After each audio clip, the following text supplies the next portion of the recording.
si Mark Bin the mechanic, paano daw kung isa o dalawa lang ang backlight na papalitan? So ganito yan.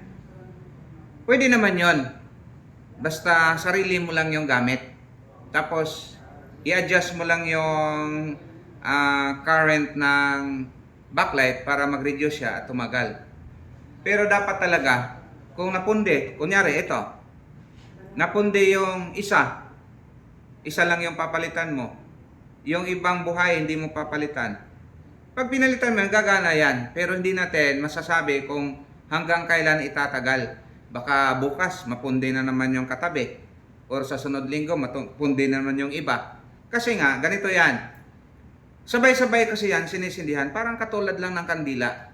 Ang kandila, halimbawa ito, 1, 2, 3, 4, 5, 6, 7. Itong kandila, sabay-sabay na sinindihan. So sa pito na yon, pag sabay-sabay, hindi talaga sabay-sabay na maubos yon o sabay-sabay na mamamatay. Merong isa dyan na mauna, yung mga katabi, buhay pa. Pero hindi ibig sabihin na sabay silang mapundi o mamatay. So, ibig sabihin doon, pagka ito ay naunang wala na, patay na, palitan mo ng bago.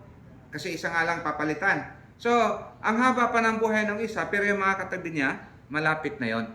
Kaya dapat talaga, magpalit ka ng bagong backlight lahat, hindi isa lang.